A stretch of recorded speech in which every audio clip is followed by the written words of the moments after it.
नमस्कार, मैं दुर्गेंद्र चौहान और आप मंथन देख रहे हैं। 5 राज्यों के विधानसभा चुनाव को एक तरीके से जो 2024 का लोकसभा चुनाव आने वाला है उसका सेमीफाइनल राजनीतिक विश्लेषक और कहीं हद तक राजनीतिक दल भी मानते हैं। लेकिन राजनीतिक दल अपने अपने हिसाब से सेमीफाइनल और फाइनल भी तय करते हैं।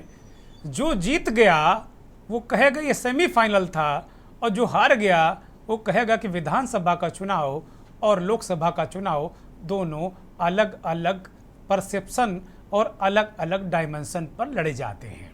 अपने अपने तरीके की परिभाषा, अपने अपने तरीके का नैरेटिव। लेकिन एक बात तो तय है, मध्य प्रदेश, छत्तीसगढ़, राजस्थान, तेलंगाना और मिजोरम इसी साल नवंबर में इन राज्यों में चुनाव हैं। बहुत कांटे का मुकाबला इन राज्यों में होने जा रहा है और ये मुकाबला 2019 में भले ही जो 2018 का विधानसभा चुनाव इन राज्यों में हुआ था उसका असर भारतीय जनता पार्टी पर ना पड़ा हो और इन राज्यों में खासतौर पर छत्तीसगढ़, मध्य प्रदेश और राजस्थान में बीजेपी बुरी तरह चुनाव हार गई थी, उसके बावजूद 2019 के लोकसभा यानी 18 के बाद एक साल बाद 2019 के लोकसभा में प्रचंड बहुमत इन राज्यों में नरेंद्र मोदी के चेहरे पर मिला था। भारतीय जनता पार्टी, संघ परिवार और हिंदू संगठन जो उनकी अपनी नीति है, हिंदुत्व सनातन के साथ साथ नरेंद्र मोदी जो विपक्षी गठबंधन इंडिया है उसको घमंडिया कहकर संबोधित कर रहे हैं। कभी अर्बन नक्सली कह रहे हैं, कभी कांग्रेस को जंग लगा लोहा कह रहे हैं। बहुत सारी उपमाओं से वो कांग्रेस और विरोधी दल को घेर रहे हैं और ये कह रहे हैं कि मोदी की गारंटी है कि जितने भ्रष्टाचारी हैं विपक्षी वो जेल जाएंगे। इससे बड़ी गारंटी कुछ हो नहीं सकती। वो लगातार भ्रष्टाचार को भी मुद्दा बनाकर विपक्ष को भ्रष्टाचारी जनता के सामने साबित करने की पूरी कोशिश नरेंद्र मोदी और उनकी पार्टी कर रही है। जो विधानसभा का कैंपेन है वो ऐसा लग रहा है कि कैंपेन प्रधानमंत्री लोकसभा के लिए कर रहे हैं। लगातार कल एक मध्य प्रदेश के पत्रकार से मेरी बात हो रही थी, वो कह रहे थे हालिया के महीनों में नरेंद्र मोदी 14 जनसभाएं बड़ी बड़ी मध्य प्रदेश में कर चुके हैं। एक प्रधानमंत्री के लिए इतनी सभाएं बहुत बड़ी बात है जो इतना व्यस्त रहते हों। राजस्थान के भी दौरे ताबड़तोड़ उनके हो रहे हैं, छत्तीसगढ़ भी वो जा रहे हैं, अमित शाह भी जा रहे हैं। इसी तरीके से तेलंगाना में भी ये दोनों नेता जा रहे हैं। लेकिन कुल मिलाकर परिदृश्य इस बार राज्यों का भी कुछ बदला बदला नजर आ रहा है। कांग्रेस पार्टी खास तौर पर 4 राज्यों में छत्तीसगढ़, मध्य प्रदेश, तेलंगाना और राजस्थान यहाँ एक तरीके से अब सीधे मुकाबले में है। तेलंगाना में भारत राष्ट्र समिति या तेलंगाना राष्ट्र समिति जो वहाँ के मौजूदा सत्ताधारी दल है, भारत राष्ट्र समिति जो पहले तेलंगाना राष्ट्र समिति था, उससे कांग्रेस का सीधा मुकाबला है। जबकि कभी 4-5 महीने पहले तक भारतीय जनता पार्टी सीधे मुकाबले में थी और कांग्रेस तीसरे नंबर पर थी। तो इन राज्यों में सीधे मुकाबले में कांग्रेस पार्टी 4 राज्यों में कम से कम नजर आ रही है और यही वजह है कि नरेंद्र मोदी और उनके सहयोगी लगातार कांग्रेस पार्टी पर वार पलटवार कर रहे हैं। वहीं राहुल गांधी ने एक तरीके से मोर्चा ले रखा है, मल्लिकार्जुन खड़गे ने मोर्चा ले रखा है। राहुल गांधी छत्तीसगढ़ के दौरे पर थे और उन्होंने एक ट्रेन में, एक पैसेंजर ट्रेन में, एक आम भीड़ भाड़ वाली ट्रेन में घुसकर यात्रा, एक तरीके से उन्होंने एक यात्रा की बिलासपुर से रायपुर तक और ये बताने की कोशिश की कि वो आम आदमी हैं। राहुल गांधी लगातार अपनी सभाओं में, चाहे राजस्थान हो, चाहे मध्य प्रदेश, चाहे छत्तीसगढ़, वो ओबीसी जनगणना की बात कर रहे हैं। वो ये सवाल उठा रहे हैं कि जो 90 सेक्रेटरीज हैं यही देश क्यों चला रहे हैं, इसमें ओबीसी केवल 3% है। ओबीसी का मुद्दा कांग्रेस पार्टी ने, जो उसके गठबंधन के लोग हैं, उनसे ज़्यादा बढ़ चढ़कर उठाना शुरू किया है। उत्तर प्रदेश से भी आज एक बड़ी महत्वपूर्ण खबर आई कि राहुल गांधी के बारे में बार बार ये सवाल उठाते हैं, कांग्रेस पर ये सवाल उठाते हैं भारतीय जनता पार्टी के नेता कि वो अयोध्या में रामलला के दर्शन करने क्यों नहीं जाते। राहुल और सोनिया दर्शन करने जाएं तब उन्हें हिंदू माना जाएगा। अभी हाल में हेमंता विश्व शर्मा जो असम के चीफ मिनिस्टर हैं, उन्होंने ये बात कही थी। उसके पलटवार में भूपेश बघेल जो छत्तीसगढ़ के चीफ मिनिस्टर हैं, उन्होंने इस बात को कहा कि नरेंद्र मोदी ने अपनी मां के निधन पर सर का मुंडन क्यों नहीं कराया, बाल क्यों नहीं मुड़वाए। अगर वो मुंडन करवाते या करवा दें तो वो मान लेंगे कि हेमंता विश्व शर्मा असली हिंदू हैं। इस तरीके के वार पलटवार ट्विटर पर चल रहे हैं, असली हिंदू नकली हिंदू साबित करने का ये भी खेल चला। तो बीच बीच में ओबीसी, भ्रष्टाचार, हिंदुत्व, सनातन, ये मुद्दे भी बहुत महत्वपूर्ण हैं। मंथन में आज इसी राजनीति को हम समझने की कोशिश करेंगे।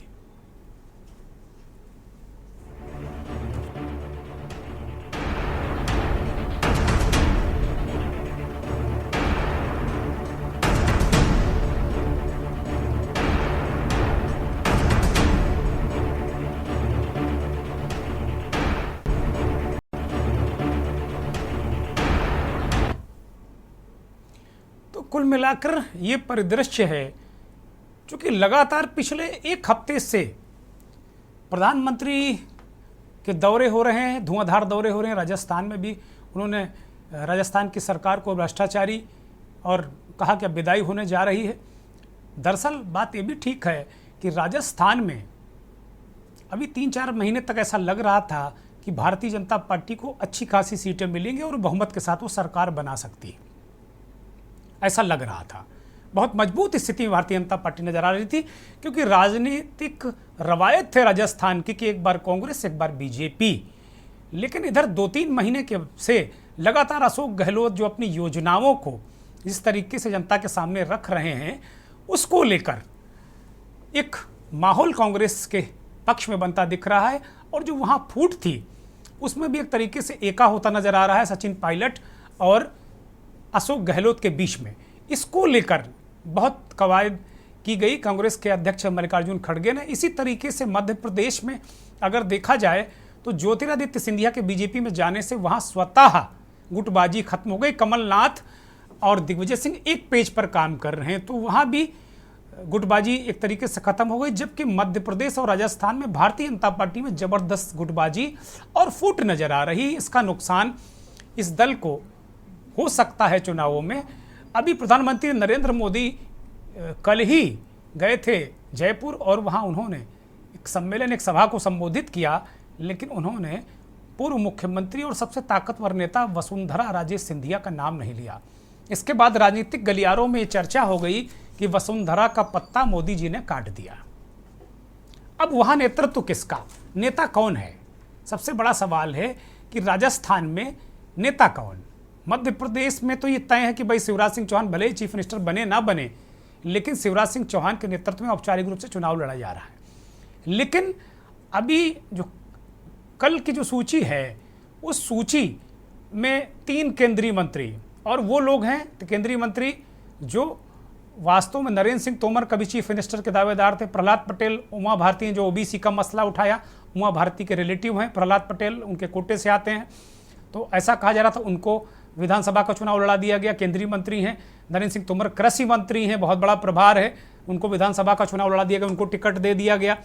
इसी तरीके से राकेश सिंह सांसद हैं, उनको टिकट दे दिया गया।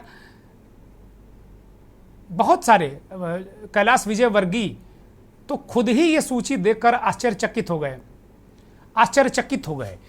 कैलाश विजयवर्गीय खुद भी आश्चर्यचकित हो गए इस सूची को देखकर। वो कह रहे हैं कि मुझे तो पता ही नहीं था कि मुझे चुनाव भी लड़ना। हाँ, नेतृत्व ने कहा था कि एक महत्वपूर्ण काम आपको सौंपा जाएगा, तो हो सकता है यही महत्वपूर्ण काम हो जो उन्हें सौंप दिया गया हो। वो तो कह रहे थे कि भाई उनका बेटा अपना लड़े, वो भविष्य अपना राजनीतिक बनाए, विधानसभा चुनाव वो क्या लड़ेंगे। और जो इंदौर प्रथम जो जिस सीट से उनका टिकट दिया गया, वो लगातार विधायक होते रहे हैं विजयवर्गीय। पिछली दफ़ा उनके बेटे ने इस सीट के बजाय दूसरी सीट से इंदौर 33 से चुनाव लड़ा था और जीते भी थे। एक राजनीतिक विश्लेषक, चुनाव विश्लेषक इस बात को कह रहे थे कि जिन 8 सीटों पर सांसदों को उतारा है, जिसमें कि 3 केंद्रीय मंत्री हैं, ताकतवर नेता चौथे कैलाश विजयवर्गीय हैं, 8 में 6 सीटें पिछली बार कांग्रेस ने जीती थी, बीजेपी सिर्फ 2 सीटें जीत पाई थी। तो एक एक सीट को लेकर भारतीय जनता पार्टी ने मध्य प्रदेश में एक रणनीति बनाई है, एक एक सीट को लेकर उसने जाल बिछाया है, एक एक सीट बड़ी महत्वपूर्ण मानकर वो चल रही है।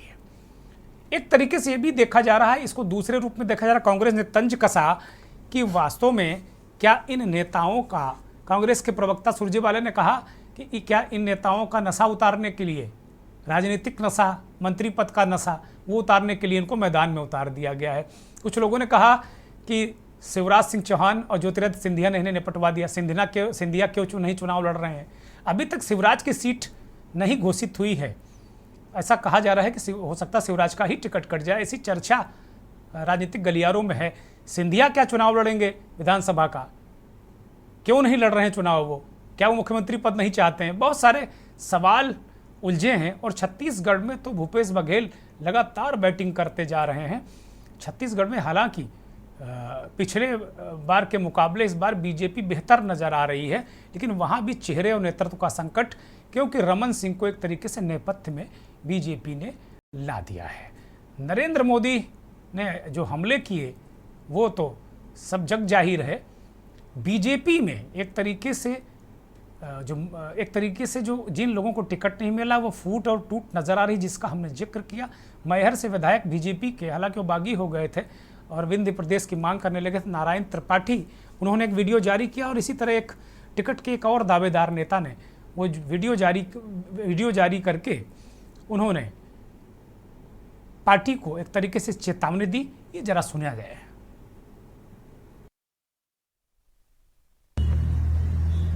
मध्य प्रदेश में भारतीय जनता पार्टी विधानसभा प्रत्याशियों की लिस्ट जारी हुई है। हमारी धन्यवाद है, शुभकामना है। हम न उस दौड़ में थे, न में कोई लेना देना था। विंध्य प्रदेश के पुनर्निर्माण के लिए लड़ाई लड़ रहा हूँ। वो लड़ाई मैं लड़ूंगा और तब तक लड़ूंगा जब तक विंध्य प्रदेश का पुनर्निर्माण नहीं होता। मैहर जिला बना है, विंध्य प्रदेश भी बनेगा। पर मैं धन्यवाद देता हूँ भारतीय जनता पार्टी को, उन नेताओं को जिन्होंने मध्य प्रदेश में लिस्ट जारी की। यदि इतने सीनियर बुजुर्ग लोग, सांसद और पूर्व वर्तमान मंत्री को भारतीय जनता पार्टी विधानसभा का चुनाव लड़ा सकती है, तो मुरली मनोहर जोशी जी और सम्माननीय आडवाणी जी का अपराध क्या था? उनको क्यों किनारे कर दिया गया है? ये भी सोचनीय विषय है। जब सांसद विधानसभा का चुनाव लड़ेंगे और विधायक सरपंच का फिर चुनाव लड़ने लगे, युवा राष्ट्र, युवा देश की कल्पना करने वाले इन बुजुर्गों को लोकसभा से विधानसभा भेज रहे हैं। इसके लिए मैं उनको बधाई और धन्यवाद देता हूँ। इस तरह में तो और तमाम लोगों को मध्य प्रदेश में भेज दिया जाए, वो लोग भी विधानसभा का चुनाव लड़े, सभी लोगों को बड़ा। कोरोना के समय नहीं निकल सकते थे, कोरोना के समय भी तो वो मदद कर सकते थे, लेकिन कोई भी बड़ा नेता शहर में नहीं दिखा। समान आदमी, समान परिवार के आदमी कोरोना में मदद किए, गरीबों की मदद किए और आज उसका फल मुझे पार्टी ने बहुत अच्छा दिया। मैं पार्टी को तहे दिल से धन्यवाद देता हूं। लेकिन मैं सतना विधानसभा की जनता की ताकत बनकर और उनसे चर्चा करके और उनसे आदेश लेके, और अगर मुझे ऐसा लगता है कि सतना की जनता मुझे आशीर्वाद देगी तो मैं निश्चित निर्दलीय चुनाव लड़ूंगा। बाकी गणेश भगवान जैसा चाहेंगे वैसा होगा। बोलिए गणेश भगवान की।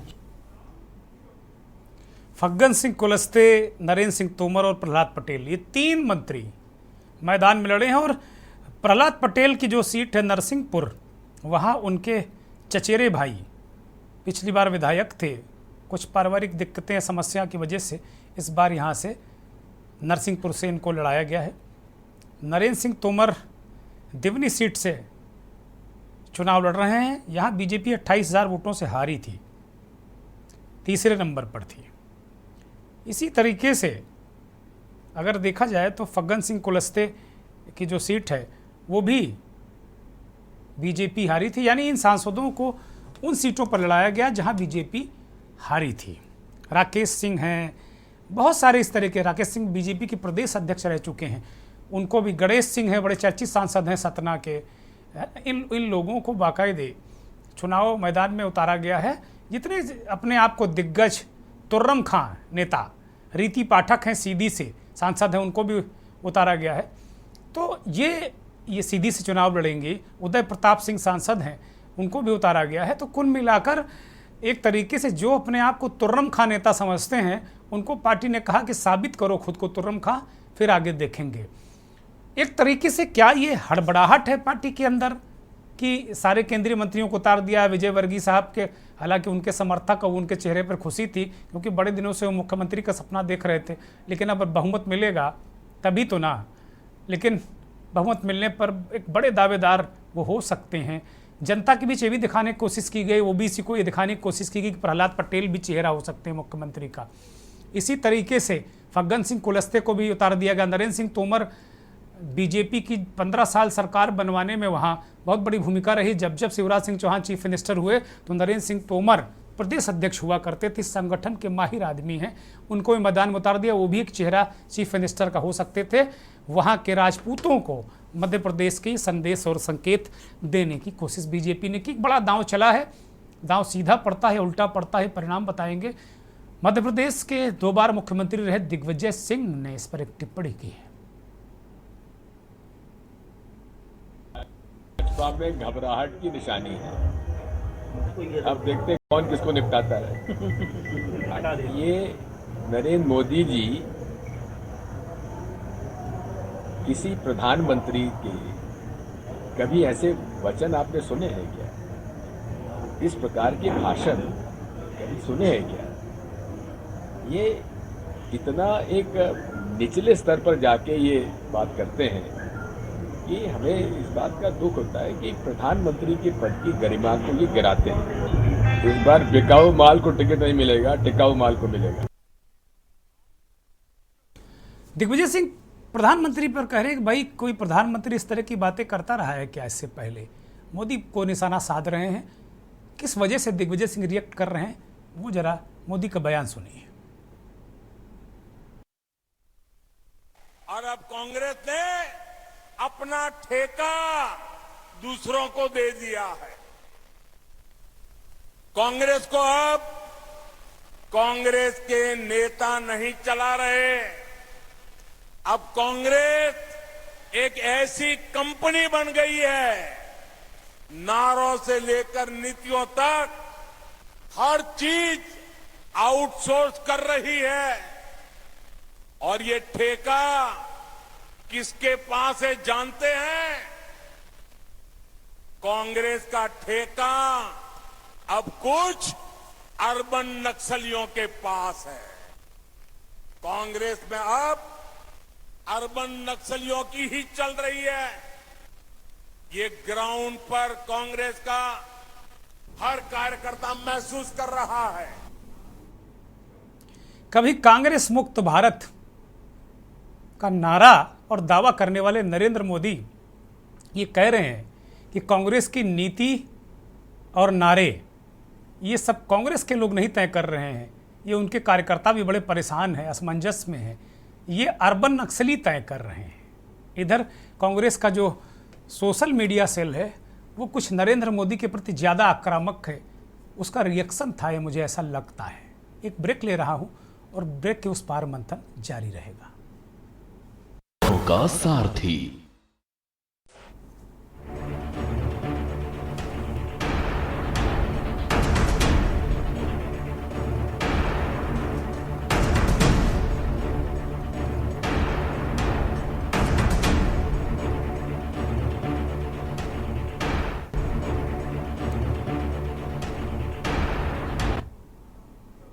ब्रेक से वापस आ गए हैं।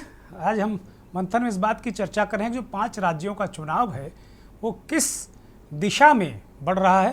प्रधानमंत्री लगातार, चूँकि 5 में 4 राज्यों में कांग्रेस से सीधा मुकाबला है, इसलिए प्रधानमंत्री लगातार कांग्रेस पर हमले कर रहे हैं। और उन्होंने यहाँ तक कहा कि कांग्रेस के जो नीतियाँ हैं और नारे वो अर्बन नक्सली तय कर रहे हैं, कांग्रेस के नेता और कार्यकर्ता नहीं तय कर रहे हैं। इसके बहुत सारे मायने हैं, या फिर ऐसा लग रहा है कि कांग्रेस पार्टी बड़ी चुनौती बीजेपी के लिए प्रस्तुत कर रही है। नरेंद्र मोदी अपने स्टाइल में कांग्रेस पार्टी को एक तरीके से राष्ट्र विरोधी, भ्रष्टाचारी ये साबित करने की कोशिश कर रहे हैं। जहां जहां कांग्रेस की सरकारें हैं उसको एक तरीके से असफल भी साबित करने की कोशिश वो कर रहे हैं। इसके जवाब में कांग्रेस पार्टी लगातार उसके नेता प्रधानमंत्री को घेर रहे हैं, उनका सोशल मीडिया सेल, उनका डिजिटल मीडिया सेल। और आज एक सो सॉरी के अंदाज में प्रधानमंत्री और अडानी को लेकर एक वीडियो भी एक तरीके से एक कार्टून क्रिएटिव जारी किया है, उसको लेकर भी काफ़ी चर्चा है। यानी आक्रमण कांग्रेस का सीधे प्रधानमंत्री और प्रधानमंत्री का आक्रमण सीधे कांग्रेस पार्टी है। बहुत दिलचस्प मुकाबला देखने को मिल सकता है। सवाल मंथन में यही कि क्या ये मुकाबला सिर्फ विधानसभा चुनाव को लेकर ये जो बिसात बिछी है, या इसके पीछे लोकसभा की रणनीति भी है? क्योंकि आमतौर पर ज़्यादातर जो विशेषज्ञ हैं, वो विश्लेषक हैं, वो कहते हैं विधानसभा और लोकसभा दोनों का जो नेचर है वो अलग होता है।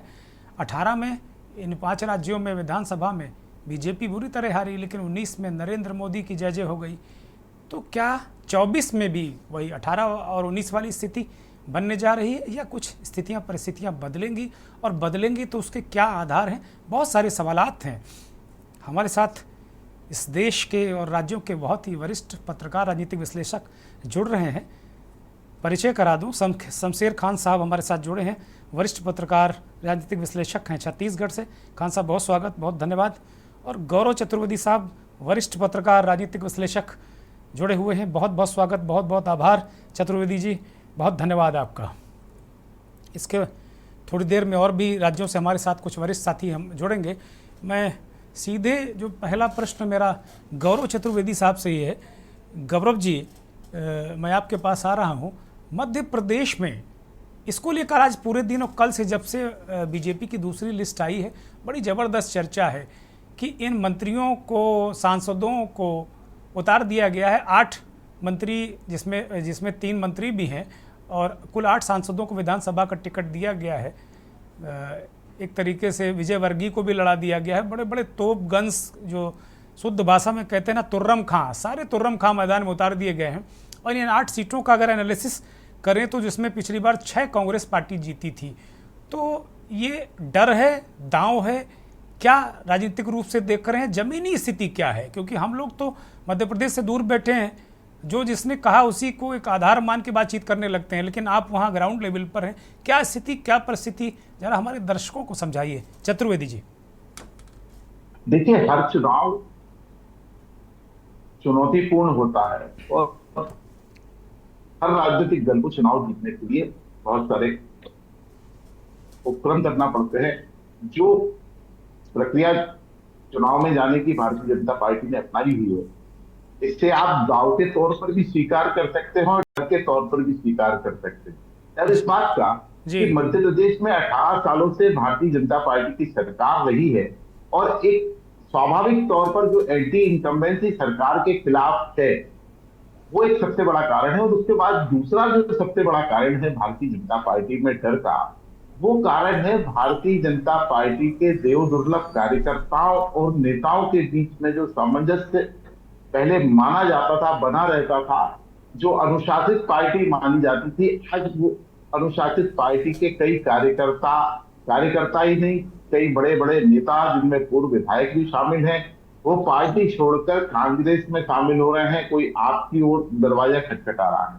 तो सबसे बड़ी समस्या जो भारतीय जनता पार्टी के समक्ष आज खड़ी हुई है, वो है कार्यकर्ताओं को साधना और जनता के बीच में से एंटी इनकम्बेंसी को दूर करना जी। और इस दोनों चीजों को साधने के लिए भारतीय जनता पार्टी ने अपने दिग्गजों को, केंद्रीय मंत्रियों को, राष्ट्रीय नेताओं को, राष्ट्रीय पदाधिकारी को, हालांकि ये हर चुनाव में होता है, लेकिन इस बार मध्य प्रदेश में बड़ी तादाद में चुनावी प्रबंधन में लगाया है, चुनावी रणनीति में लगाया है। लेकिन पहली बार 7 सांसदों को, केंद्रीय मंत्रियों को और बड़े नेताओं को मैदान में उतारकर ये संकेत दिया है कि हम इस चुनाव को करो या मरो के सिद्धांत पर जीतना चाहते हैं। ये डर भी है और ये दांव भी है, इससे इनकार नहीं। जी, लेकिन चतुर्वेदी साहब, एक बड़ा प्रश्न उठता है कि ये सारे जो नेता हैं, जो दिग्गज हैं, तुर्रम खां हैं, ये तो सब एक तरीके से राष्ट्रीय राजनीति में सक्रिय थे, बहुत ज़्यादा एमपी में इनका दखल नहीं था। हाँ, ये बात हो सकती है कि ठीक है, अपने अपनी इलाके में एक एक विधानसभा सीट पर तो जाहिर सी बात है कि भारी पड़ेंगे, भारी पड़ सकते हैं, लेकिन इनका दखल राष्ट्रीय राजनीति में ज़्यादा था। कैलाश विजयवर्गीय पूरे टाइम तो बंगाल और मिजोरम और कहाँ ही घूमते रहे। वो खुद कह रहे हैं, बड़े कह रहे हैं कि मुझे आश्चर्य हुआ इस सूची में मेरा नाम देखकर, लेकिन वो फिर अगले क्षण वो अपने आप को छिपाते कि हाँ नेतृत्व ने कहा था एक बड़ा काम आपको सौंपेंगे, हो सकता है यही बड़ा काम हो। तो ये इतना ज़्यादा चौंकाने वाली लिस्ट है क्या? और इसमें क्या एक ये भी एंगल है जनता को बताने के लिए कि साहब प्रहलाद पटेल उमा भारती के खास करीबी हैं, उनको भी उतार कर वो भी चीफ मिनिस्टर हो सकते हैं क्या? एक तरीके से कुलस्ते साहब को लेकर आ गए, विजय वर्गीय साहब को लड़ा दिया, नरेंद्र सिंह तोमर एक बहुत वर्षों तक इसके दावेदार रहे मुख्यमंत्री के। तो क्या ये जनता को एक तरीके से कंफ्यूज भी करने की रणनीति हो सकती है क्या कि भाई सारे चेहरे हैं और अभी शिवराज का टिकट होगा कि नहीं होगा? और एक और मेरा प्रश्न है, क्या सिंधिया भी चुनाव लड़ सकते हैं या नहीं लड़ सकते हैं? तो ये कहा जा रहा है कि सिंधिया और शिवराज ने निपटा दिया सबको, कांग्रेस पार्टी ऐसा कह रही। नहीं, देखिए, ये तो कांग्रेस का आरोप लगाने का काम है। कांग्रेस ने आरोप लगाया है, वो एक स्वाभाविक प्रक्रिया है। लेकिन जिस तरीके से बड़े नेताओं को कल टिकट दिया गया, उसमें इस बात से भी इनकार नहीं किया जा सकता कि कल की तारीख में आने वाली लिस्ट में ज्योतिरादित्य सिंधिया को भी मैदान में उतार दिया जाए। इस बात से भी इनकार नहीं किया जा सकता कि मुख्यमंत्री शिवराज सिंह चौहान को टिकट ना दिया जाए। हालांकि गुजरात में इस तरीके का प्रयोग हुआ था, लेकिन गुजरात और मध्य प्रदेश की तासीर थोड़ी सी अलग है, तो मुझे नहीं लगता है कि शिवराज सिंह चौहान को टिकट नहीं देंगे। और दूसरी बात, अगर पार्टी भ्रम की स्थिति बनाने का काम करेगी जब मतदाताओं के बीच में और कार्यकर्ताओं के बीच में, तो आप यकीन मानिए पार्टी को बड़ा नुकसान होगा, फायदा नहीं। ठीक बात है। हमारे साथ एक और राजनीतिक विश्लेषक शशिकांत जी भी एमपी से जुड़े हैं। शशिकांत जी स्वागत, बहुत धन्यवाद, बहुत आभार के न्यूज को वक्त देने के लिए।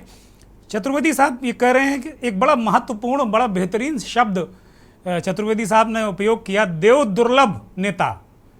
हमने देवतुल्य कार्यकर्ता सुना था, लेकिन देव दुर्लभ कार्यकर्ता नेता उन्होंने कहा कि देव दुर्लभ नेता और कार्यकर्ताओं के बीच सामंजस्य नहीं है। तो जाहिर सी बात है मध्य प्रदेश में देवताओं से भी ज़्यादा दुर्लभ नेता हो गए हैं कार्यकर्ताओं के लिए। ये जो एक परसेप्शन नीचे तक बना, क्या बीजेपी इसकी वजह से थोड़ा वहां पे हिली हुई है? क्या स्थिति है बीजेपी की, क्या परिस्थिति है शशिकांत जी? हाँ, दर्शक सुन रहे हैं, कृपया अपने विचार रखें। क्या है कि जो मध्य प्रदेश या पूरे देश में जो इशू है, वो इशू राजनीतिक कम है, महंगाई बहुत बड़ा इशू, बेरोजगारी बहुत बड़ा इशू। और अभी अभी हम लोग सब कोविड से उभर के ऊपर आए, क्योंकि लोग पूरा देश कोविड, बल्कि दुनिया कोविड से उभरी है और पूरी दुनिया जो है इस समय नए रास्ते तलाश रही है। तो अगर आप उस रास्ते में जो राज्य या जो देश या जो शासन तंत्र उसको मैनेज करने में असफल रहा है, उसके आगे बढ़ने के चांस बहुत। शशिकांत जी माइक थोड़ा करीब लाइए, मुझे लगता है माइक आपका दूर है कहीं, इस वजह से दर्शक सुन तो रहे हैं आपको, लेकिन स्पष्ट आपका जो आवाज अभी आपको आवाज आई क्या? हाँ, अब बेहतर है। हाँ, तो क्या है, मैं ये कह रहा था कि अभी चूंकि कोविड अभी खत्म हुआ है, कोई बहुत दिन नहीं हुए हैं, कुछ महीने हुए हैं, और पूरी दुनिया में इस समय ग्रोथ जो है वो एकदम ठप पड़ी थी, इकोनॉमिक एक्टिविटी ठप थी, पूरी दुनिया में बेरोजगारी है, पूरी दुनिया में महंगाई है जी। तो जो भी राज्य जो है या जहां चुनाव हो रहे हैं, वहां जनता महंगाई से त्रस्त है, बेरोजगारी से त्रस्त है, अपने भविष्य को लेकर त्रस्त है। और अगर राजनेता अपने उस पुराने यानी 2019 के पहले वाले माहौल में जी रहे हैं और उसी रणनीति को लेकर चुनाव लड़ रहे हैं या टिकट बांट रहे हैं, तो वो बहुत बड़ी गलती कर रहे हैं, क्योंकि 2023 में पूरा दृश्य बदल चुका है। प्री कोविड और पोस्ट कोविड में सारी चीजें दुनिया में इकोनॉमी के ऊपर ही चलती हैं, चाहे वो अमेरिका का चुनाव हो, चाहे रशिया का चुनाव हो, चाहे चाइना का चुनाव हो, चाहे फ्रांस का हो, चाहे भारत का हो, चाहे मध्य प्रदेश का हो या यहाँ की पंचायतों का हो। तो अभी क्या है, लोग जो पॉलिटिकल मामले और समीकरण और जातिवाद और बड़ा नेता और छोटा नेता, ये अब कोई मायने नहीं रख रहा है। अब लोगों को ये है कि आप खाने को कैसे दोगे और क्या दोगे, और उसका आपके पास रोड मैप क्या है। अगर ये पार्टियों ने नहीं बताया, तो जो पार्टी बताएगी वो आगे आएगी, जो नहीं बताएगी उसको कुछ नहीं मिलना है। शशिकांत जी, बहुत एक आपने इस पूरी चर्चा को एक नई दिशा दे दी। हम लोग तो अभी कद पद नेता इन पर उलझे हुए हैं, सांसद, विधायक, मंत्री। आपने एक नई दिशा दे दी कि जो 2018 में जो स्थिति थी, जो 2019 में स्थिति थी, उस स्थिति में बहुत जमीन आसमान का अंतर आ चुका है, बहुत अंतर है, क्योंकि बहुत अंतर है। क्योंकि बीजेपी के लोग बार बार इस बात को कह रहे हैं कि भाई 18 में कांग्रेस जीती लेकिन 19 में हमने प्रचंड बहुमत से सरकार बनाई। तो जो आप कहना चाह रहे हैं कि भाई 23 में की स्थिति अलग अब नहीं है, 23 और 24 में एक ही तरह की स्थितियां होगी, क्या ये कहना चाह रहे हैं क्या आप? बिल्कुल, आपको ये बताना पड़ेगा कि आप आगे वाला, अभी आपको क्या है, आप उस समय कछुए की चाल से चल रहे थे, कोई नहीं ध्यान दे रहा था, सबको था ठीक है चल रहा है, लेकिन अब आपको बहुत तेज चलना है, खरगोश की गति से दौड़ना है। और जो भी पार्टी ये नहीं बता पाएगी कि वो कैसे आगे दौड़ेगी, देश को आगे कैसे चलाएगी, वो सत्ता में तो नहीं रह पाएगी, वो कोई भी हो, वो चाहे हो या उसे ना मेरा बुलाया एक जाएगा। और पार्टियों को बाकायदा ठोस रोड मैप बताना पड़ेगा कि हमारे पास ठोस रोड मैप ये है आपकी भलाई के लिए, आपकी बेहतरी के लिए। अब वो सड़क, बिजली और पानी वाला मुद्दा चला गया है। अब जो है, जो नई जनरेशन है वो बहुत फास्ट है, बहुत यंग है और बहुत तेजी से आगे बढ़ने वाली, तो जल्दी जल्दी रोड मैप बताना पड़ेगा अब सरकार को। नहीं शशिकांत जी, जैसे बीजेपी, शशिकांत जी मैं एक छोटा सा और प्रश्न आपसे करता हूं, फिर उसके बाद मैं शमशेर भाई के पास जाऊंगा। शशिकांत जी, बीजेपी जैसे खाद्यान्न मुफ्त दे रही, बहुत सारी योजनाएं हो रही, पूरे देश में मोदी जी काम कर रहे हैं, ऐसा कहा जा रहा है कि भाई 9.5 साल में उन्होंने बहुत सारे काम किए, कोरोना काल में लोगों को खाने को दिया, जो आपने कहा ना मूल मुद्दा कि लोगों को कहा कि आप मुझे दोगे क्या, मेरा पेट कैसे भरेगा, तो नरेंद्र मोदी और उनकी सरकार ने या शिवराज सिंह चौहान की सरकार ने वो काम तो किए हैं ना? वो सब किए 18 में।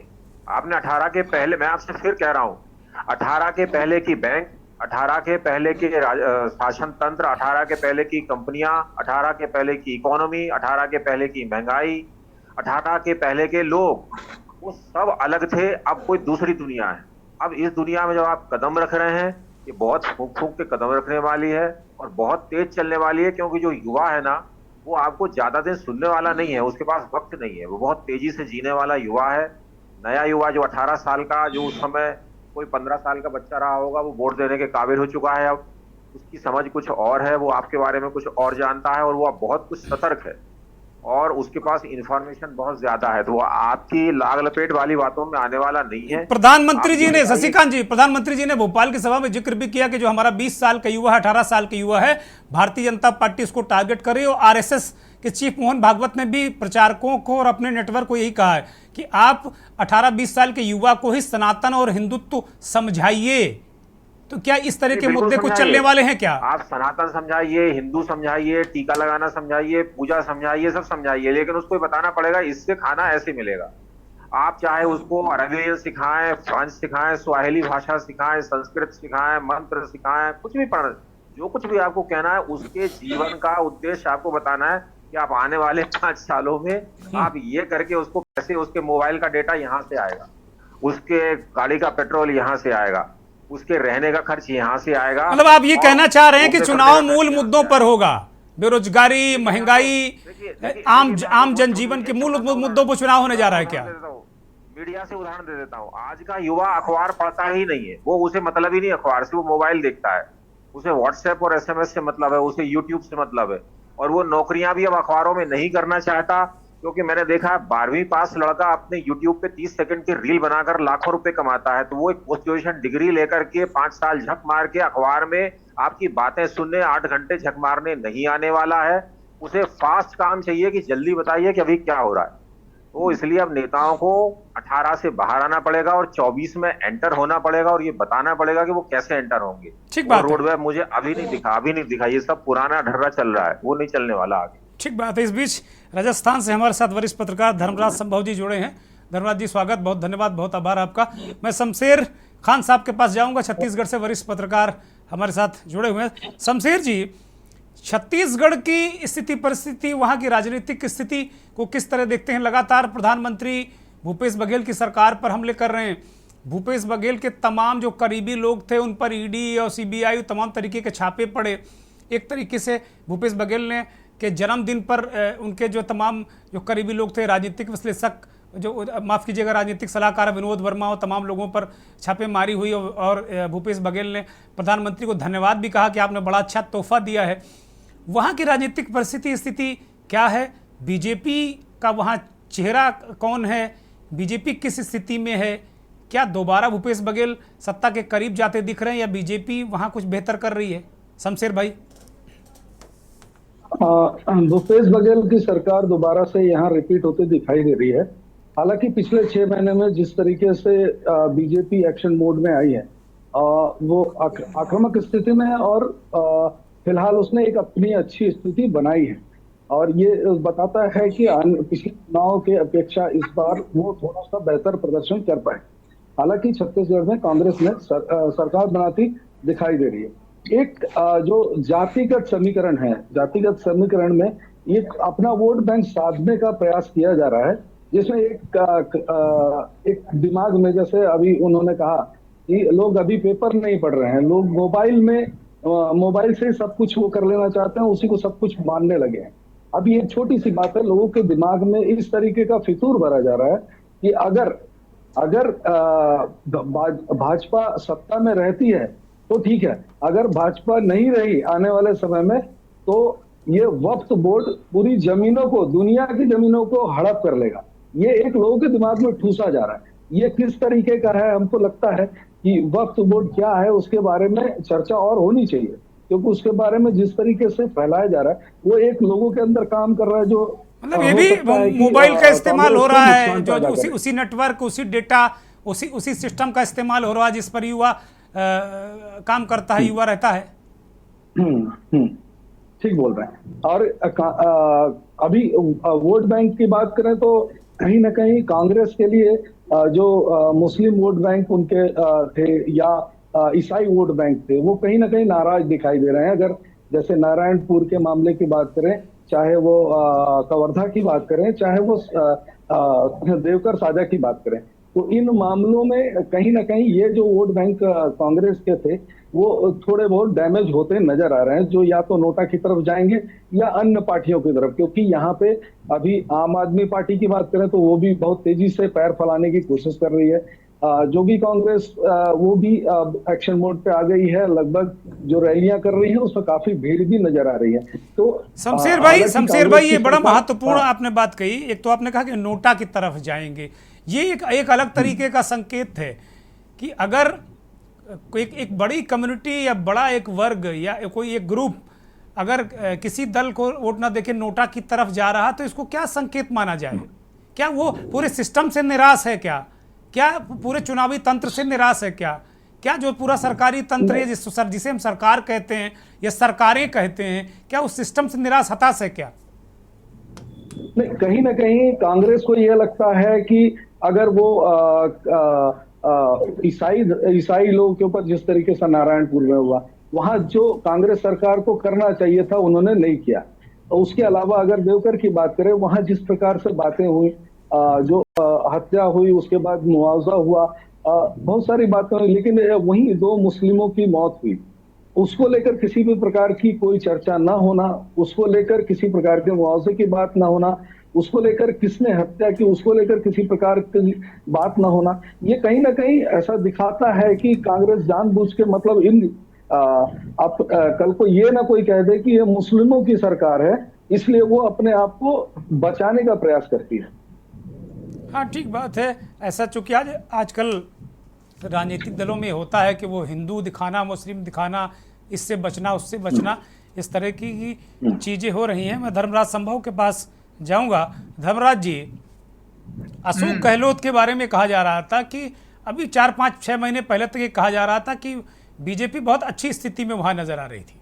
नरेंद्र मोदी राजस्थान में थे, वसुंधरा का नाम नहीं लिया, ऐसी खबरें खूब प्रसारित हुई और ये कहा गया कि वसुंधरा का पत्ता कट गया।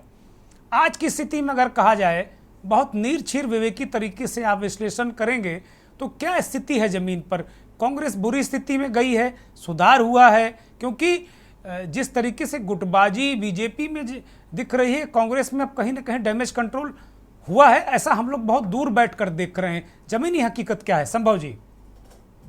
जमीनी हकीकत की बात करें तो राजस्थान की राजनीति है, शुरू से ही गहलोत कांग्रेस के गद्दावर नेता रहे और साथ में वसुंधरा का कद भी भाजपा में कम नहीं है। अगर मोदी जी की सभा रही, वसुंधरा को अवसर नहीं दिया गया बोलने का मंच पर, तो इससे मुझे लगता है कि बीजेपी तो जरूर बैकफुट पे गई है।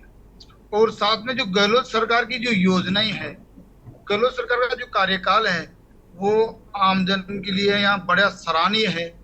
और गहलोत सरकार ने आम जन के लिए इतने काम किए हैं कि बीजेपी को सत्ता वापसी के लिए बहुत कुछ करना पड़ेगा। ऐसा नहीं है बीजेपी जो यहाँ प्री पार्टी बनी हुई थी, एक बार कांग्रेस एक बार भाजपा, वो प्री पार्टी मुझे लगता है कि अब की बार शायद टूटती हुई नजर आ रही है। अगर सचिन पायलट को लेकर क्या खबर है? सचिन पायलट खुले मन से काम कर रहे हैं या अभी भी उनके मन की गांठ नहीं खुली है, वो अभी अशोक गहलोत को निपटा रहे हैं क्या?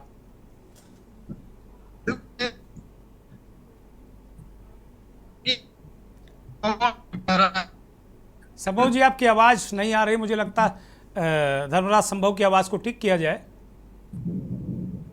हेलो, हाँ बोलिए बोलिए संभव जी। मैं बताना चाह रहा था आपको कि राजस्थान की जो राजनीति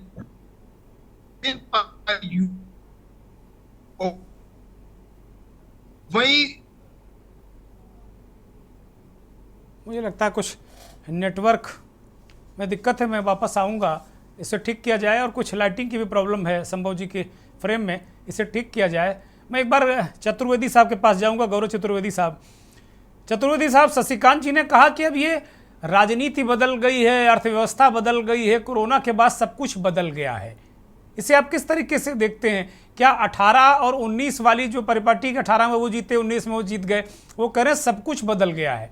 आज जो युवा वोटर है, जो 18 साल की सरकार वहाँ थी, जो पैदा हुआ था, वो वोट देने वाली स्थिति में आ गया है। तो किस तरीके से आप देख रहे हैं? क्योंकि शशिकांत जी कह रहे हैं कि बहुत कुछ बदल गया है, बहुत स्थितियां परिस्थितियां बदल गई और राजनीति भी निश्चित तौर पर बदली नजर आएगी। गौरव नहीं, स्वाभाविक तौर पर शशिकांत जी ने जो कहा है वो स्वाभाविक तौर पर जो शशिकांत जी ने कहा है वो सही है। क्योंकि आप देखिए, अगर कोविड काल के समय जो चुनाव हुए थे, कोविड के बाद जिन राज्यों में चुनाव हुए, वहां पर कोई बहुत बेहतर परफॉर्मेंस भारतीय जनता पार्टी का नहीं रहा। सरकार बनी, जैसे उत्तर प्रदेश की बात करूं, सरकार बनी, लेकिन सपा ने भी अपना वर्चस्व बढ़ाया। बात हम पश्चिम बंगाल की करें तो ममता जी रिपीट हुई। अगर बात कर्नाटक की करें तो कांग्रेस ने सरकार बनाई। पंजाब की बात करें तो आपने सरकार बनाई। महाराष्ट्र का घटनाक्रम भी हमारे सामने है। तो शशिकांत जी बिल्कुल सही कह रहे हैं कि हिमाचल में भी बीजेपी की सरकार गई, हिमाचल से भी गई बीजेपी की सरकार। जी। तो 2019 के पहले की जो परिस्थितियां थी, अब उन परिस्थितियों पर चुनाव नहीं होगा।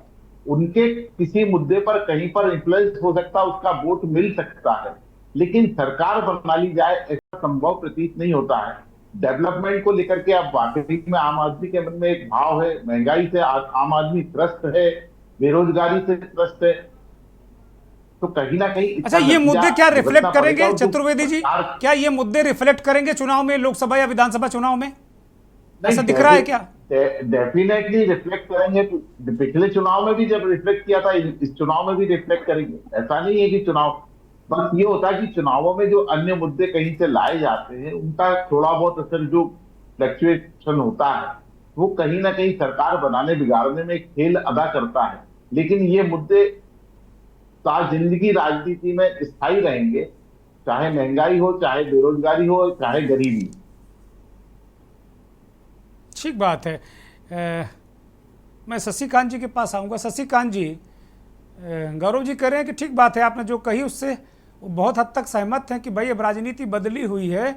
और अब उन्होंने एक तरीके से डेटा के साथ में बात की कि कोरोना के बाद जितने चुनाव हुए, अगर उत्तर प्रदेश को छोड़ दिया जाए, उत्तराखंड को अगर छोड़ दिया जाए, तो आप देखेंगे कि सारे ज़्यादातर राज्यों में बीजेपी का हश्र बहुत अच्छा नहीं हुआ है।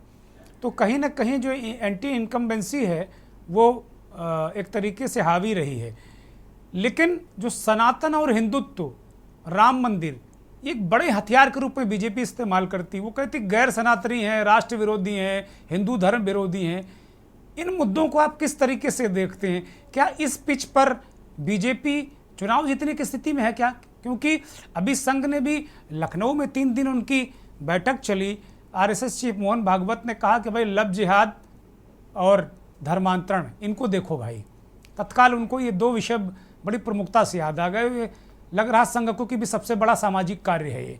तो किस तरीके से इसको देखा जाए, क्या ये सारी चीज़ें बहुत मजबूत एक जो सड़क है बीजेपी के लिए सत्ता तक की बनाएंगी क्या? देखिए क्या है, अभी मैं आपको 2-3 छोटे छोटे उदाहरण दे देता हूँ। मतलब पुराने जमाने में लोग क्लासिकल संगीत और सुगम संगीत सीखते थे, उससे युवा बिल्कुल बाद में प्रभावित नहीं होता है, वो सुनता भी नहीं है, उसको मतलब भी नहीं रह गया आपका पुराने जमाने का गाना वाना, उसको मतलब जाज पाप और फटाफट म्यूजिक चाहिए। वो पुराने जमाने की सब चीजों को छोड़ चुका है। और जो आप कह रहे हैं इससे खतरा है उससे खतरा है, आज ही मैंने अखबारों में खबर पड़ी कि एक नई डिजीज आने वाली है जिससे 5 करोड़ लोग मरेंगे। हालांकि वो पुरानी न्यूज है, वो किसी ने पता नहीं क्यों डाली होंगी। तो अभी लोगों को डर ये है कि जिंदगी जी लो जल्दी से जल्दी, तो उसको जल्दी से जल्दी जीने के लिए पैसा, रोजगार, पेट में भोजन, केवल ये नहीं है कि आपने 1 किलो चावल और 2 किलो गेहूं दे दिया, उसको जीन्स चाहिए पहनने के लिए, मोबाइल में डेटा चाहिए, उसको घूमने के लिए वो बाइक चाहिए, और घुमाने के लिए भी चाहिए, जो मैं नहीं कहूंगा। तो उसको ये सब चीजें आप दे रहे हो क्या सब? अगर आप ये देने का सनातन हिंदुत्व का क्या होगा, लव जिहाद का क्या होगा, धर्मांतरण का क्या होगा? सर कोरोना आया था तो उससे तो मर रहा था ना, वो तो भोग चुका है, अब भी भोग के निपटा है, उसने कई लोगों को खोया है। भले उसके घर का आदमी नहीं गया हो तो कोई दोस्त गया होगा, कोई परिचित गया होगा, ऐसा कोई नहीं है जिसका परिचित नहीं गया है। तो उसे मालूम है कि उससे बड़ा खतरा तो कभी भी आ सकता है, कल आ सकता है, परसों आ सकता है, 2 साल बाद आ सकता है। तो उसे अब फौरी जिंदगी जीनी है कि जितने जल्दी हो सके वो अच्छी जिंदगी जीना चाहता है। अब जो युवा है, जो वोटर है और जो इन्फ्लुएंस करता है, तो आप अपनी ढपली बजाते रहिए, उसको इससे कोई लेना देना नहीं, वो आपको चुनेगा ही नहीं। आप अगर ऐसा करते, जो उसको ये बताएगा कि मैं तुम्हें यहाँ से रोजगार दूंगा, मैं तुम्हारा कर्जा माफ कर दूंगा, तुमको मैं 1 किलो चावल ले दूंगा और गेहूं दे दूंगा, तो वो लेना जानता है, तो उसको इसकी जरूरत है नहीं। उसको चिंता है डाटा की, उसको चिंता है बाइक के पेट्रोल की, उसको चिंता है महंगाई को कम करने की, और उसको छोटा मोटा एक रोजगार दे दी जिसमें वो खर्च चलाता रहे, बाकी संघर्ष वो खुद कर लेगा। तो उसके लिए मुझे लगता नहीं है कि ये राजनीतिक पार्टियों में चाहे कोई भी दल हो, उनके पास कोई ठोस रोड मैप है। ना बीजेपी के पास है, ना कांग्रेस के पास है, ना आपके पास है, ना किसी तुम के पास है। अभी सब पुराने, मैंने कहा ना, वो 19 में जी रहे हैं, उनको निकल के 24 में आना पड़ेगा, वरना वो ये जो नया युवा है वो क्या करेगा वो मुझे नहीं मालूम। आप देखिए ना, आप तो इन राजनीतिक दलों को डरा रहे हैं त्रिवेदी जी। बिल्कुल डरा रहा हूँ, मैं बता रहा हूँ आपको। हम और आप जिस फील्ड में काम कर रहे हैं, अखबारों की दुर्दशा देखिए अब कहाँ है, किधर है। वो जो अपना गाना गाया करते थे ना कि ये ले लीजिए, वो ले लीजिए, सबसे सच दे रहे हैं, ये दे रहे हैं, वो सब जानता है कि आप क्या सच दे रहे हो, उसे सब मालूम है, आपकी हकीकत उसे पता है। उसने आपको पढ़ना छोड़ दिया। अब वो खुद की, आपने उसको नौकरी से निकाला, अगले दिन वो खुद का अपना यूट्यूब लॉन्च कर देता है, और वो आपके लिए समस्या खड़ी हो जाता है। आप अपना नुकसान कर रहे हैं उसको बाहर करके, दूसरे का नहीं कर रहे हैं। तो राजनीतिक पार्टियां अगर अपने कार्यकर्ता को ये नहीं सिखाएंगी कि युवाओं से कैसे जुड़ना है, नए इकोनॉमी में कैसे आना है, नए वर्ल्ड ऑर्डर में क्या करना है, उसे अंग्रेजी बोलना भी सीखना है, उसे बता तो रहे हैं कि भाई सनातन और हिंदुत्व के पिच पर लाओ जुड़ने के लिए, लाइए ना, और उन्हें बता रहे हैं कि सनातन खतरे में है, हिंदुत्व खतरे में है। बिल्कुल बोलिए, उससे कोई, उसको फर्क पड़ रहा है तो हो सकता है वो आपको चुन ले। अगर उसको लगता है कि नहीं ये मुद्दे हैं तो बिल्कुल हो सकता है चुन ले, इसमें कोई शक नहीं। उसे डाइजेस्ट होना चाहिए। ये फीडबैक मैकेनिज्म है क्या आपके पास कि जो आप कह रहे हो, जो रोड मैप बना रहे हो, वो उसने डाइजेस्ट कर लिया है, उसको अडॉप्ट कर लिया है। एक फीडबैक मैकेनिज्म भी तो होना चाहिए आपका। आप अपनी चैनल चला रहे हैं, आपकी चैनल को कोई देख रहा है, इसका फीडबैक मैकेनिज्म आपने बनाया अगर नहीं है तो आई एम सॉरी, आप मुश्किल में। आप बहुत अच्छी खबरें दिखाइए, आप बहुत अच्छा काम करिए, लेकिन अगर आपके पास फीडबैक का कोई रूट नहीं है तो आप अपना गाना नहीं, तो कम से कम बीजेपी तो इस मामले में बहुत टेक्साइवी है, युवाओं तक बहुत तेजी से पहुंचती है। मुझे लगता है कि बाकी दल कहीं दूर दूर तक नहीं है। नहीं, वो युवाओं तक पहुंचते हैं, युवा उन तक पहुंचता है क्या, वो तो मैं पूछ रहा हूँ। फीडबैक मैकेनिज्म है क्या? कांग्रेस सरकार बाहर क्यों हुई सत्ता से? उसके पास कोई फीडबैक मैकेनिज्म नहीं था कि वो जो कर रही है वो दूसरों को समझ में आ रहा है कि नहीं आ रहा है। वो तो सब अच्छा कर रहे थे। यूपीए 1 और यूपीए 2 क्या गलत कर रही थी? सब अच्छा कर रही थी। वो युवाओं तक वो भी पहुंच रही थी, बहुत कुछ योजनाएं उसने भी चला रखी। तो फीडबैक मैकेनिज्म नहीं था ना उनके पास कि आप जो कर रहे हो वो हजम हो रहा है, लोगों को नहीं हो रहा है। तो फीडबैक मैकेनिज्म जिस पार्टी के पास नहीं है, जिस किसी संस्था के पास नहीं है, जिस किसी इंस्टीट्यूट के पास नहीं है, वो फीडबैक मैकेनिज्म के बिना चल नहीं पाएगा। ठीक बात है। एक छोटा सा कमेंट शमशेर जी से ले लेता हूँ। शमशेर जी, मेरा प्रश्न है कि बीजेपी का वहाँ कोई चेहरा उभर कर आया है सामने जो रमन सिंह के कद का आसपास का हो? क्योंकि बिना चेहरे के स्थानीय, ठीक है, नरेंद्र मोदी के चेहरे पर चुनाव लड़ा जा सकता है, लेकिन लड़ते हैं, लेकिन एक स्थानीय चेहरा जरूर चाहिए। वो क्या कमी वहां अखर रही है क्या? अभी तक किसी प्रकार से ऐसी बात तो सामने नहीं आई है, लेकिन जिस तरीके से उनके भतीजे भूपेश बघेल के भतीजे विजय बघेल को टिकट दिया गया है मुख्यमंत्री जी के विधानसभा क्षेत्र से, उसको देखकर ये लगता है कि अगर एक विजय बघेल का चेहरा बनाया जा सकता है मुख्यमंत्री के लिए। ठीक बात है। एक अंतिम टिप्पणी गौरव चतुर्वेदी जी की, कि गौरव जी क्या आप मानते हैं कि जो इन 5 राज्यों का जो चुनाव, जिसका जो परिणाम या जो भी हो किसी के हक में हो, क्या वो रिफ्लेक्ट करेगा 24 में? ये इस कार्यक्रम की आपकी अंतिम टिप्पणी। गौरव जी, गौरव जी अनम्यूट करिए अपने आप को। गौरव जी से शायद संपर्क नहीं हो पा रहा। शशिकांत जी के पास जा रहा हूं अंतिम टिप्पणी के लिए। शशिकांत जी, यही सवाल। सरकार बनेगी उस दल को अपनी पार्टी के लिए मेहनत करने में आसानी होती है, इसलिए 2024 का चुनाव भी 2023 के चुनाव से इतर नहीं माना जा सकता है। जो सरकार बनेगी वो सरकार आगे जाकर अपने कार्यकर्ताओं को बूस्ट कर सकती है, आम मतदाताओं को डिलीवरी कर सकती है अपनी योजनाओं की, तो उसके कारण उसके वोट बढ़ते हैं। चाहे कांग्रेस हो या बीजेपी हो, फर्क जरूर पड़ता। बहुत शुक्रिया, बहुत शुक्रिया गौरव चतुर्वेदी जी, वरिष्ठ पत्रकार शशिकांत जी, बहुत धन्यवाद आपका, बहुत आभार। निजाम साहब बहुत धन्यवाद आपका। धर्मराज संभव साहब आपका भी बहुत बहुत धन्यवाद। बहुत बहुत आभार उन करोड़ों दर्शकों का जो के न्यूज़ को देखते हैं, हमारे इस खास कार्यक्रम मंथन को देखते हैं। एक मंथन से एक सार कुछ अलग तरीके का निकला। राजनीति भी, कोरोना के पहले की राजनीति और कोरोना के बाद की राजनीति बहुत कुछ बदल चुकी है। युवा चाहता है कि भाई उसे रोजगार मिले, उसकी जेब न खाली रहे और जिंदगी जी लेना चाहता है। युवा वोटर बहुत है, और जो दल इन युवाओं को, ठीक है बीजेपी कह रही कि सनातन और हिंदुत्व पर कन्विंस कीजिए, राजनीतिक विश्लेषकों ने इस बात को कहा और सहमति जताई कि ठीक है अगर वो कन्विंस हो गए तो वो देंगे वोट, लेकिन उन्हें कन्विंस करना पड़ेगा। वो चाहते हैं कि मेरी जेब में पैसा कैसे आएगा, रोजगार कैसे होगा, महंगाई से मुक्ति कैसे होगी, ये मुद्दे रिफ्लेक्ट करते हैं। ये बहुत बड़ा एक तरीके से अलग जो तंत्र है उसके तहत राजनीतिक दलों को जाना पड़ेगा। लेकिन इस बार 18-19 वाली स्थिति नहीं होगी, इस बार 23-24 में तस्वीर बिल्कुल बदली नजर आएगी। बहुत बहुत शुक्रिया, धन्यवाद। आप देख रहे हैं के न्यूज़, खबरों